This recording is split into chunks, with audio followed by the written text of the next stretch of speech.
So I'm over this dating pool. Not only is there pee in it, but very clearly it is also poisoned. Because I was talking to this dude and just not feeling it, whatever, so be it. Shit happens. Well, he gets all booty hurting in his fucking feelings about it. And he's trying to argue with me, telling me I owe him an apology because I hurt his feelings. Whatever. And he then says he's going to beat me. And I was like, oh, okay, it's all fun and games till I hit back.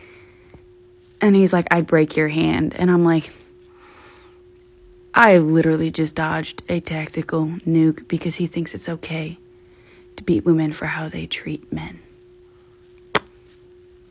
So how do you deal with the possibility that you might be single forever? This was really hard for me because I was a desperate bitch. I was really codependent and I relied on other people to validate me and make me feel loved. Society taught me that you were not valuable if you were single. You were only valuable if you were coupled up. And that's some bullshit. My single friends seem a lot happier than most of the married couples I know. So what I did is I found some single friends on this platform and in real life who are living their best life. They have built a life that they absolutely love by learning to enjoy their solitude, by rediscovering their hobbies and creating new ones, by being their best companion, and by decentering romantic love from their life. They instead have looked for love in multiple other avenues, loving themselves, appreciating love from their friendships, from their family members, and from their community. Look, if history tells us anything, it's that the majority of women through history did not marry for romantic love. They married because their parents arranged it, because they were purchased through a dowry or slavery, or because it was their only option to get protection and provision, because they never had equal rights. I feel like it wasn't until the Disney movies where we all got brainwashed into thinking that romantic love led to a happily ever after, and that romantic love was our highest purpose, when really our highest purpose is to live a life that you are proud of and to love yourself. So I have worked really hard to create a life that I love and also to protect my peace. If a partner comes along that matches me and we fit well into each other's lives, then I am so open for that. But I will not allow someone into my life who is not my match and who will destroy my peace and who will destroy the life that I have worked so hard to create. Because that's not fair to them either, that you're settling and then you're going to spend the rest of that relationship trying to make them something they are not. Let's just love ourselves. I'm going to be single forever. I just realized that, man. I'm going to be single forever. And I'll say that, and some people are like, that's sad. It's not sad. It's reality, bruh. I'm going to be single forever. And I remember talking to my friend Rachel. She was like, you shouldn't say that, because if you say that, you preach that, it's going to end up happening. You'll be single forever. And I'm like, well, I've been preaching the other way. Now I'm going to try some reverse psychology. Nobody's going to love me. Nobody. Nobody's going to be my girlfriend. It's not working. I have a great life, don't get me wrong. I don't mind being single. I'm really independent. I've come to love that. But sometimes I cannot help but feel like sad and also envious when I see people getting engaged, starting families, just like being in relationships. There's a small part of me that wonders, will that ever happen for me? I've been in relationships in the past, but I'm going on a year being single. It's all relative. I know for some people that's not a long time. I almost like forget what that's like. Sometimes I find myself wondering, like, how was I even in a relationship that feels like so long ago? And it was like a different version of me. I can't imagine it for the version I am of myself now. I don't know why. Not that I'm not worthy of it. It seems like too far-fetched. I like the longer you've been single, the longer you can't imagine not being single in a way. So I don't know. That just goes to show you, for the people that are really good at being alone, being single, everybody has those moments where they look around and they're like, is that actually ever going to happen for me? Like, so on this episode of Why I'm Gonna Stay Single Forever, homeboy FaceTimes me at 8:23 in the morning. That's already strike one, because we're not even there yet. How you FaceTiming me at 8:23 in the morning? Okay, whatever. So I'm like, damn, you FaceTiming me all early. I'm in the middle of dropping off. He like, oh, you doing drop-offs? I'm like, yeah, it's early. Like, what else would I be doing? He was like, oh, word, we on the same left. He was like, matter of fact, let me call you right back because I'm about to go drop this off. I'm like, all right, cool. Calls me back 10 minutes later. I'm like, yeah, I'm still in the middle of dropping off my kids. He's like, oh, you were dropping off your kids? I'm like, yeah, what else would I be dropping off at 8:23 in the morning? He's like, oh, I thought you was dropping off something else. Like, that's not what I was dropping off. I thought you was dropping off something else. Blocked. Because what you thought I was dropping off drugs at 8:23 in the morning? Does this face give you drug drop off? The dating scene is beyond me. So I'm not in the dating scene, okay? But I know that when the time comes and I'm ready, I know I'm going to be terrible at it. Because I don't play by the rules, right? Like this whole acting nonchalant, I don't do that. If the energy's great, there's chemistry, I'm fully invested. This whole I'm going to take 2 business days to text back, not my thing. I'm going to text you back when I can. And then that might be right away. I know, sue me. This whole like talking to multiple people at once, I've had to reschedule my dentist appointment like 4 times, okay? Because I'm just a busy person, okay? I got a lot going on. So trying to schedule and manage 3, 4, whatever conversations at once, kill me now, okay? So I just know I'm not going to have a good time. Like, I know people are going to see me and they're going to be like, you're emotionally available. Like, no, actually, this isn't for me. So I know it's just going to be a bad time. But I've also have accepted, and I'm perfectly fine just staying alone and taking up a hobby, right? Maybe fathering a bunch of plants. I don't know, but I just know it's not going to be a good time for me when I start dating. I don't know what it is, but for some reason, I tend to like the people that absolutely don't like me. But the people that like me, I don't like them. Them the people I don't like, why do you like me? Like, why are you all up on me? But the people who just be like, get away from me, I'm like, why don't you want me to be by you? Why don't you... Gentlemen, you can no longer scare a woman into singlehood. You can no longer scare a woman with growing old, dying alone, and growing old with cats because they don't mind it. They like it. They're okay with it. Stay with me. Stay with me. They actually prefer it. They actually... Don't threaten them with a good time. Do not threaten that woman with a good time by telling her you're going to die alone. Perfect.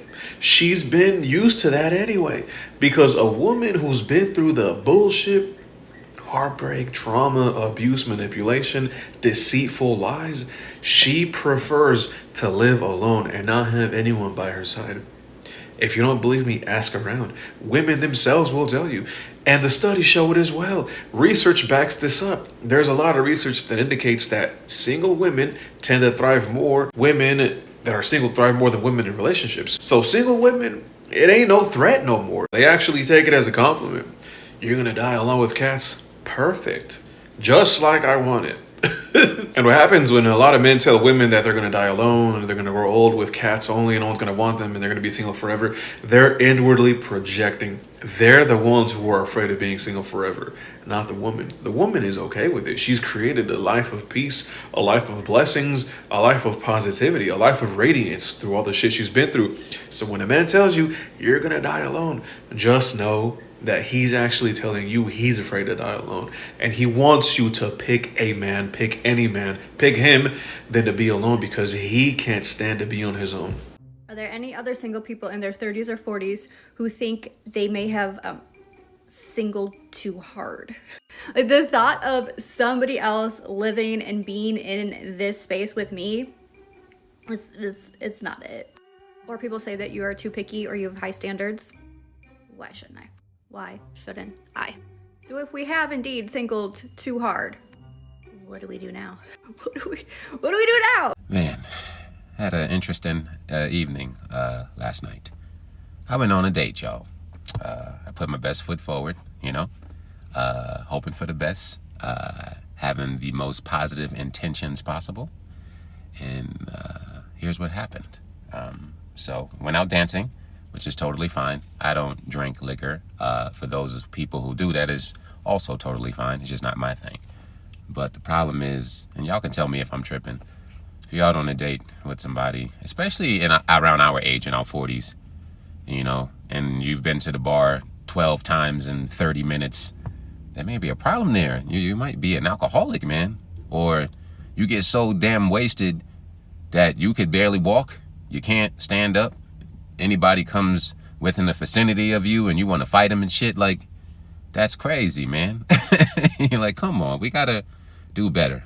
And then to make matters worse, I met with a young lady at 9 o'clock in the evening. I danced with her for 3 straight hours, just trying to be a good sport. And I'm 43, so my knees don't work the same, but I was getting it, you know what I'm saying?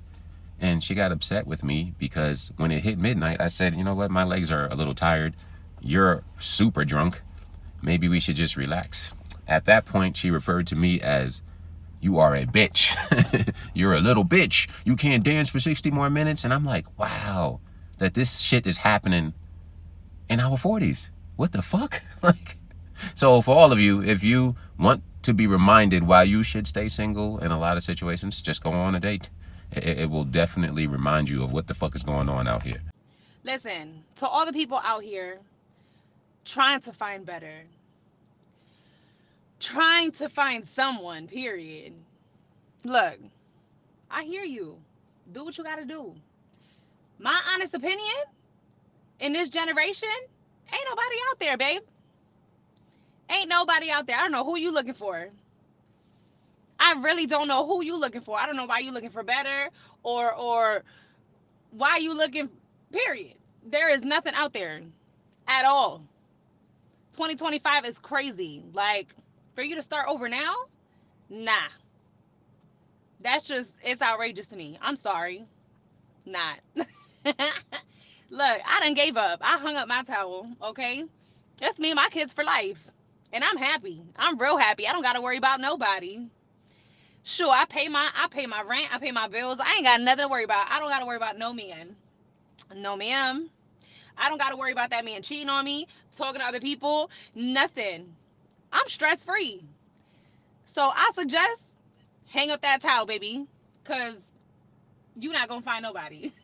Unpopular dating advice. Accept that you may be single for the rest of your life. Here's how making peace with that possibility has set me free. A lot of humans suffer because we're drawn away from the present moment. We feel lack, like something could always be better, like the grass is always greener on the other side. And when it comes to relationships and being single, it's that mental overwhelm and pressure of trying to find the perfect partner. Where are you? Is he out there? And if he isn't, how can I meet him? What dating apps can I use? What premium services of those apps can I subscribe to so I have a better chance of meeting him? Where can I hang out to meet the hottest people? How can I present myself in the right way to attract the right guys? And while there's absolutely nothing wrong with dating and wanting to be in a relationship, investing too much time in this mindset of lack, I don't have a boyfriend, I don't have a husband, so therefore I must invest all my energy in trying to find one. That's the shit that truly sucks the joy out of life. All the hours wasted just swiping. All the moments overlooked because you were too busy romanticizing a chance encounter with a perfect dude at the mall, or bumping into a hottie while you're out doing groceries or running errands with your kids. The more your mind is elsewhere, romanticizing and wanting and craving something that doesn't exist, the more your present moment, your actual reality, is neglected. And when you neglect your own life, you fail to make progress. You fail to develop as a human. My mental health and ability to enjoy life skyrockets the more I am able to be at peace with the possibility of being single for the rest of my life. And yes, I take it to the extreme, like literally growing old to 80, 90 years old without ever being in a romantic relationship or getting married. And the more I force myself to be at peace with that concept, the world won't stop turning and my life won't end should that happen, the more free I become, the more happy I am, the less I stress about shit I can't control, like when I'll meet my perfect dude. Because I already know I'll be okay regardless. I know that I can live the remainder of my life all the way till my deathbed, completely and utterly single, and still have found ways to make my life meaningful, joyful, and full. Coming to peace with that outcome means that I currently have zero expectations for my love life. And when you don't have any expectations, you can't get disappointed.